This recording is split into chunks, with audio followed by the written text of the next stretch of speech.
Жолдош Кыргыз Республикасынын президенти, Куралдуу күчтөрдүн баш колбасчысы Байсары уулу Кыдыр аке атындагы Ысык-Көл башкармаларынын ачылышына арналган азия өздүк уран тизилди. Генерал-майор Шаршеев. Саламатсыздарбы жокерлер? Жаңыланган имараттар кут болсун.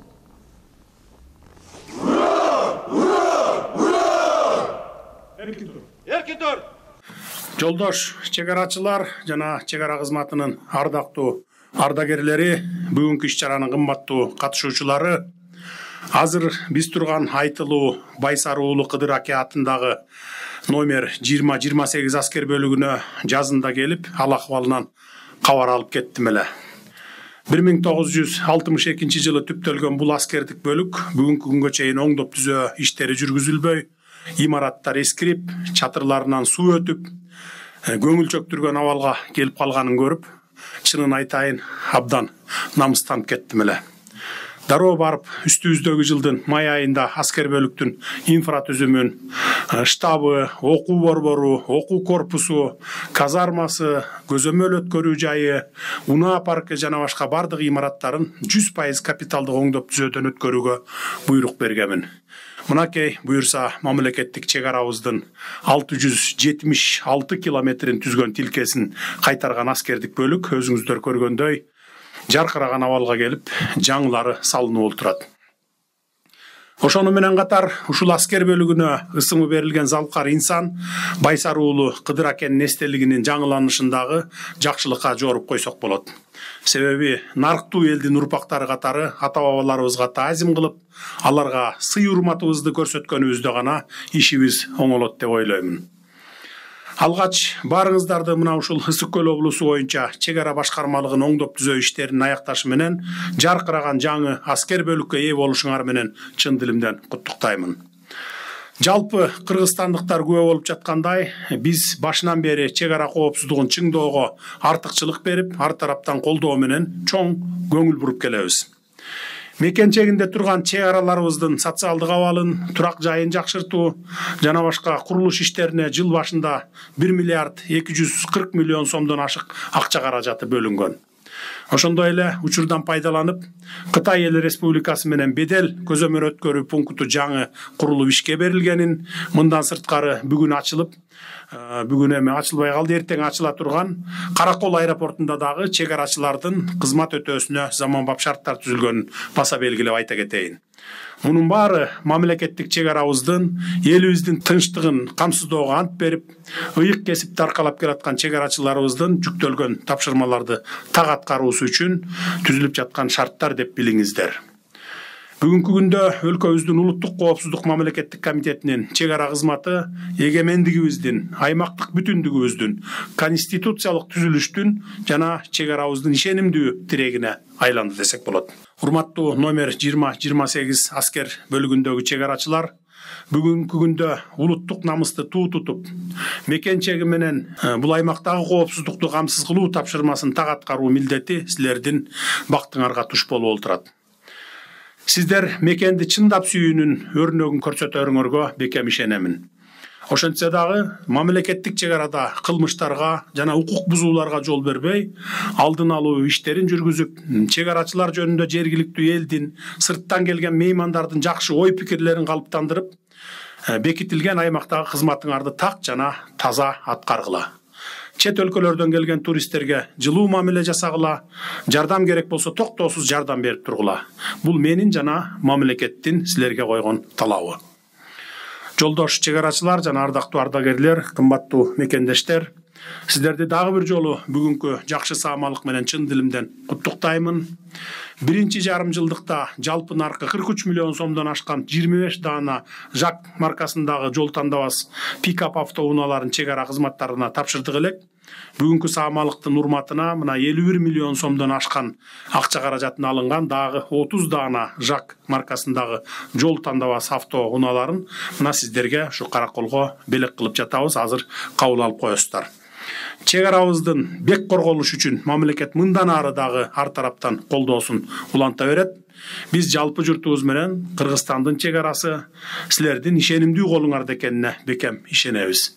Барыңыздарга ден соолук, чың ден соолук, үй бүлөлүк бакыт жана бакубат турмуш каалаймын. Бар болуңуздар.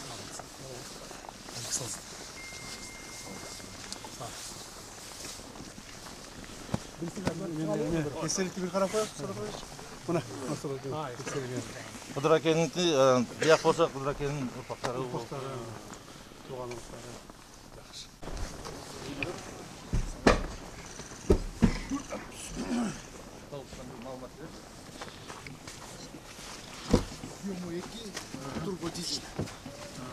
Жүрүп отурмуз механика.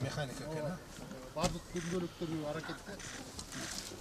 Материалдык каражаттарды тапсыруу. Мая өздөрүнүн эле Нива болсо да эптеп батып, азыр эскисин да салып, ийгелектүү жүктүү Проходимость жакшы да бул. жакшы. Тоолуу райондордо.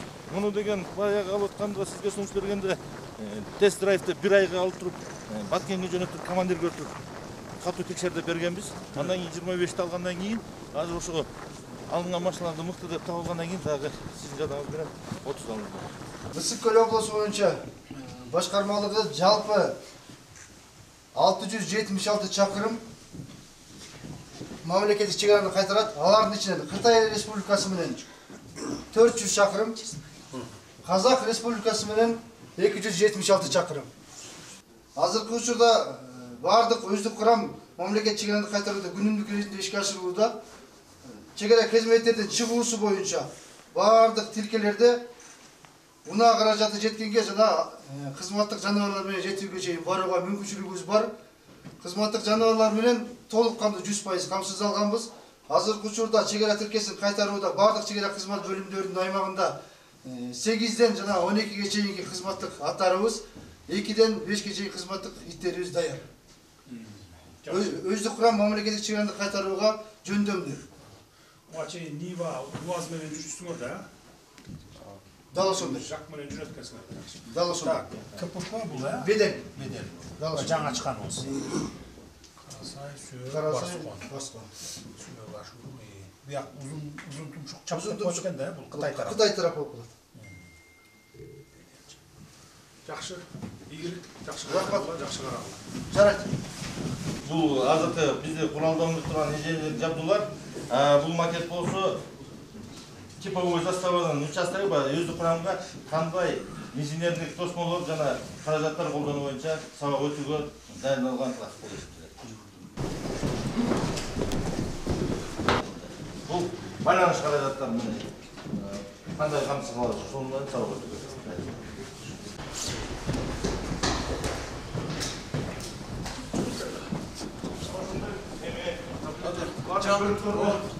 Котельнелерден эметип, централизованный отопление. Мындай дорожкада аскерлер баскан эмеспиз да. Бетонный взлеткада басып жүрөт.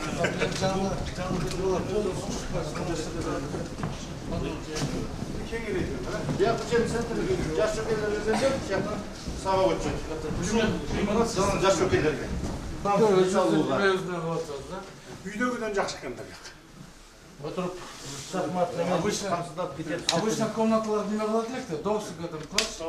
Жок, биз өзгөчө неме кылдык. Бу жерде солдат чисто, салыш керек да.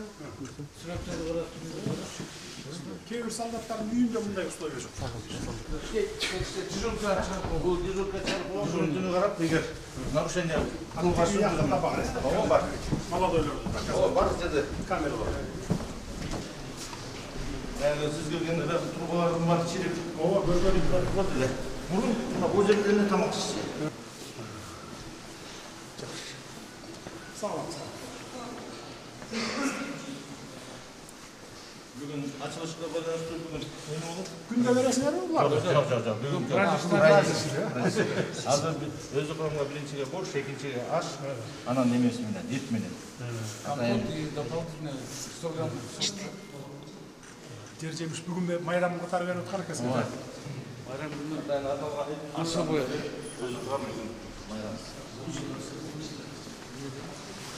Нанды бияктан өзүлөр да.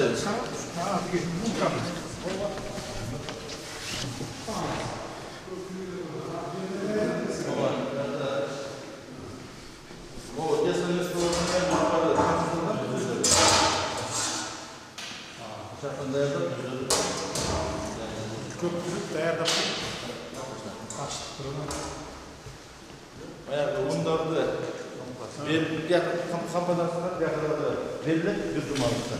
Жақтан өзі алып, Aslında sklattan uzunluk var ne göre beyaz bile beyaz özü pek rahat bir şey değil.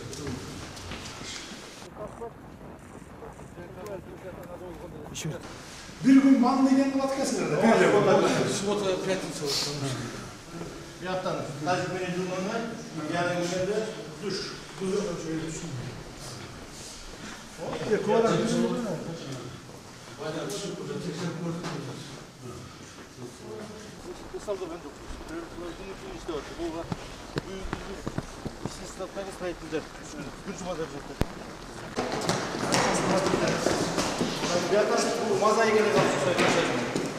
илгерки калып Ошону эсели катары ата эсилер кичине болсо да оңдоп коюштулар. О, зал. Мунун yak zamında padı kullanan oldu. Az tüz buldu. Yine gel.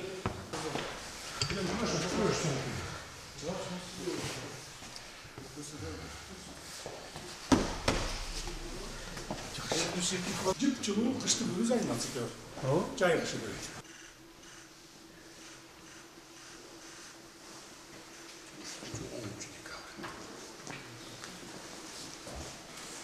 Жақсы оқысын. Бұзған жоқ шығсын. Республика бойынша бүт войсковой частьтарды шундай ашты. Азыр эми Кудай буйрса дагы бир жылдын ичинде Садыр Кожоевич мамлекетибиздеги бардык аскер частьтар бөлүктөрү погранслужбаныкы, Миноборонаныкы, МВДныкы бардыгын түзөп, сону кылып бүтөбүз. То есть эски советтик калдыктар калбайт. Баары бүтөбүз.